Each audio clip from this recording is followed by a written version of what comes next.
Assalamualaikum dan selamat sejahtera. Berjumpa lagi kita bersama Cikgu Fuzi untuk subjek Sains tahun 2, Kemahiran Proses Sains. Tajuk kita pada hari ini adalah berkomunikasi. Objektif pembelajaran kita pada hari ini adalah merekod maklumat atau idea dalam bentuk komunikasi yang sesuai. Baik, apakah maksud berkomunikasi? Berkomunikasi maksudnya kita sampaikan maklumat kepada orang lain dalam pelbagai bentuk. Okey, kita sampaikan maklumat kepada orang lain dalam pelbagai bentuk. Baik, sebagai contoh, guru sains Ali meminta setiap murid dalam kelasnya untuk membawa sehelai daun kerana mereka ingin belajar tentang jenis urat daun. Jadi, Ali telah memilih daun pokok ini untuk dibawa ke sekolah. Tahukah kamu apakah nama daun ini? Ya, ini adalah daun bunga raya.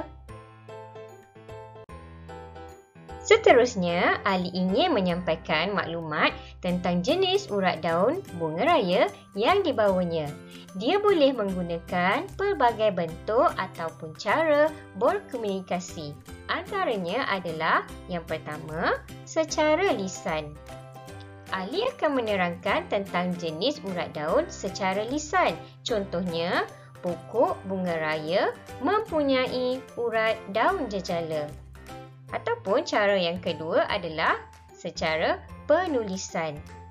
Sebagai contoh, Ali akan menulis tentang daun bunga raya itu menggunakan buku nota sainsnya. Contohnya, ini daun bunga raya. Daun ini mempunyai urat daun jejala. Cara ketiga pula adalah melalui lakaran. Ali akan melakar daun bunga raya itu dan kemudian melabelnya urat daun jejala. Selain itu, bentuk atau cara berkomunikasi yang seterusnya adalah dengan menggunakan jadual. Sebagai contoh, pada jadual ini kita ada jantina, lelaki dan juga perempuan. Untuk bilangan murid, 16 orang murid lelaki dan 20 orang murid perempuan. Dan cara seterusnya adalah menggunakan graf. Okey, jadi kalau kat sini kita pakai jadual, kita masukkan maklumat tentang bilangan murid lelaki dan perempuan di dalam jadual. Pada seterusnya pada graf, kita menggunakan carta palang. Okey, carta palang. Di sini yang warna biru ni adalah murid lelaki, iaitu jumlahnya 16 orang bilangannya, dan yang berwarna merah jambu ini adalah mewakili murid perempuan dengan bilangannya adalah 20 orang. Baik, seterusnya untuk tugasan ataupun untuk aktiviti kita pada kali ini adalah kita akan lakukan aktiviti mari kita siasat merekod maklumat.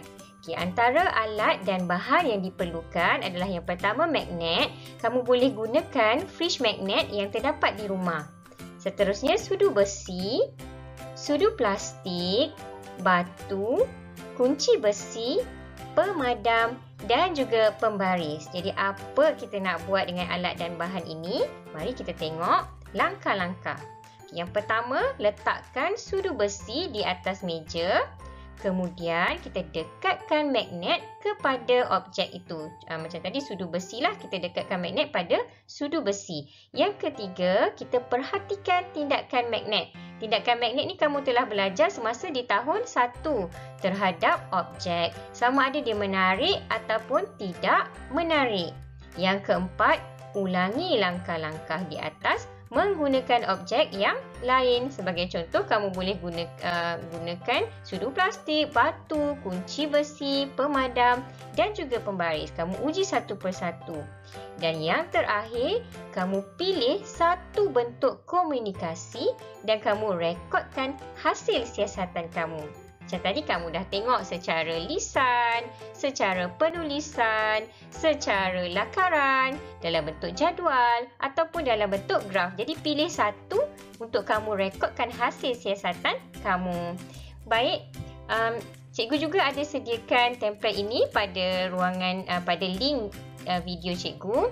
Jadi kamu boleh rujuk juga di sana. Okey, baiklah. Sampai di sini sahaja pelajaran kita pada minggu ini. Cikgu harap kita akan berjumpa lagi untuk pelajaran yang akan datang. Sekian sahaja. Terima kasih. Assalamualaikum.